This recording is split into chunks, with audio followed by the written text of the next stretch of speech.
Hello friends, welcome to so happy. என்ன வீடியோல பார்க்க போறோம்? சிக்கன் குருமா எப்படி செய்யுதுன்னு பார்க்கலாம். அதுக்கு முதல்ல ஒரு பெரிய பாத்திரம் எடுத்துக்கோங்க. அகலமான பாத்திரம் வச்சிருக்கேன். கடலை எண்ணெய் ஒரு 4 டேபிள் ஸ்பூன் ஊற்றிக்கோங்க. எண்ணெய் சூடு இருந்ததும் ஒரு 4 கிராம்பு, 4 பட்டை, ஒரு 3 ஏலக்காய் சேர்த்துக்கலாம். நல்லா பொரிஞ்சு வந்துருச்சுங்க. இப்ப நான் ஒரு 2 பெரிய வெங்காயமா எடுத்து கட் பண்ணிருக்கேன். நீங்க சின்ன வெங்காயம் கூட சேர்த்துக்கலாம். நல்லா வதக்கி விடுங்க.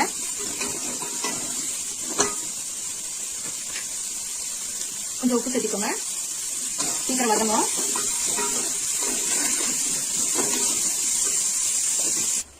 பாருங்க, இந்த அளவுக்கு வதங்கிருந்தா போதும். 2 டேபிள் ஸ்பூன் இஞ்சி பூண்டு இருந்தது. இஞ்சி 2 டேபிள் ஸ்பூன், பூண்டு 2 டேபிள் ஸ்பூன் சேர்த்துக்கோங்க. நல்லா கலந்து விடுங்க. பச்சை வாசம் போற அளவுக்கு நல்லா வதங்கட்டும். இஞ்சி பூண்டு போட்ட பிறகு இப்ப ஒரு தக்காளி இந்த மாதிரி நான் துண்டு துண்டா கட் பண்ணி வச்சிருக்கேன். அதையும் சேர்த்துக்கோங்க.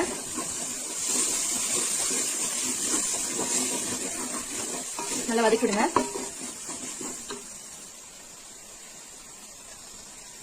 நான் ஒரு 2 டேபிள் ஸ்பூன் தயிர் சேர்த்துக்கிறேன்.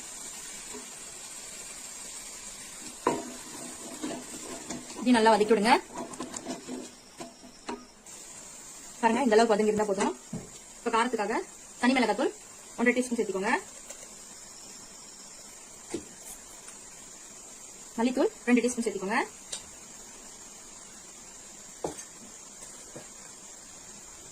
மஞ்சத்தூள் ஒரு 1/4 டீஸ்பூன். நம்ம ஏற்கனவே உப்பு சேர்த்திருக்கோம், அதுக்கப்புறம் பார்த்து நம்ம சேர்த்துக்கலாம். நல்லா கலந்து விடுங்க. பாருங்க, மசாலா எல்லாம் போட்டு இந்த மாதிரி நல்லா ஒண்ணா கலந்த பிறகு தக்காளி, நான் ஏற்கனவே ஒரு தக்காளி கட் பண்ணி போட்டிருக்கேன். இது 3 தக்காளி அரைச்சு வச்சிருக்கேன். அரைச்ச பேஸ்ட் சேர்த்துக்கோங்க. இதையும் நல்லா கலந்து விடுங்க. இது கூடவே ஒரு 2 கொத்து புதினா தலை கட் பண்ணி வச்சிருக்கேன். அதையும் சேர்த்துக்கலாம். இது நல்லா வதங்கட்டுங்க. கொஞ்சம் பச்சை வாசம் போற அளவுக்கு வதக்கலாம். பாருங்க, தக்காளி போட்டு நல்லா பச்சை வாசம் போற அளவுக்கு இந்த மாதிரி வதக்கியாச்சு. இப்ப நான் 1 கிலோ சிக்கன் எடுத்துருக்கேன். இதை சேர்த்துக்கலாம். நல்லா கழுவிட்டு உப்பு மஞ்சள் போட்டு நல்லா கழுவி எடுத்து வச்சிருக்கேன்.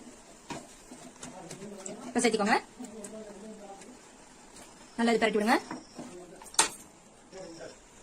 பாருங்க, இந்த மாதிரி கறி போட்டு நல்லா பரட்டி விட்டு பிறகு நான் 2 உருளைக்கிழங்கு பெரிய பெருசா எடுத்து கட் பண்ணி வச்சிருக்கேன். மாதிரி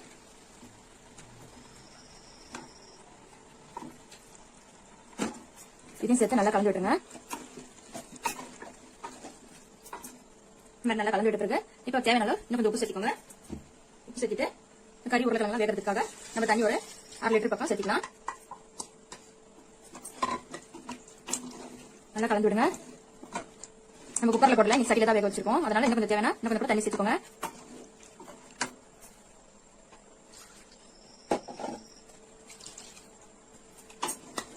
நல்லா கலந்து விட்டுறலாம்.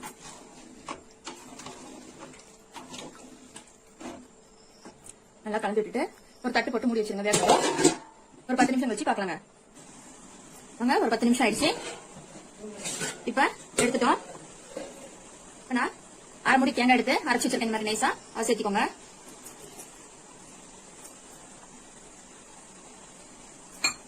கொஞ்சமா தண்ணி சேர்த்து நல்லா கலந்து விடுங்க. தேவைன்னா இன்னொரு கப் கூட தண்ணி சேர்த்துக்கலாம். நல்லா இந்த கலந்து விடுங்க.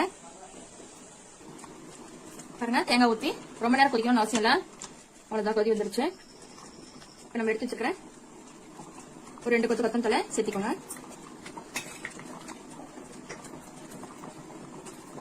கொஞ்சமா காரத்துக்கு பெப்பர் சேர்த்திக்கோங்க. அவ்வளவுதாங்க, நல்லா கிளறி விட்டுருங்க. அவ்வளவுதான், நம்ம சிக்கன் குழம்பு ரெடி ஆயிடுச்சு. இது பவுல்ல சர்வ் பண்ணிட்டு பாக்கலாங்க. அவ்வளோதாங்க, ஒரு பவுலில் சர்வ் பண்ணிட்டு வந்தாச்சு. நம்மளுடைய அருமையான சிக்கன் குருமா ரெடி. இது வந்து சாதத்துக்கு, சப்பாத்திக்கு, இட்லிக்கு, தோசைக்கு எல்லாத்துக்கும் தொட்டுட்டு சாப்பிடுங்க. சூப்பர் டேஸ்ட்டாக இருக்கும். இதே மாதிரி நீங்களும் செஞ்சு ட்ரை பண்ணி பாருங்கள். இந்த வீடியோ உங்களுக்கு பிடிச்சிருந்தா லைக் பண்ணுங்கள், ஷேர் பண்ணுங்கள், கமெண்ட் பண்ணுங்கள். மறக்காம நம்ம சோ ஹாப்பி சேனலை சப்ஸ்கிரைப் பண்ணிவிடுங்க. தேங்க்யூ.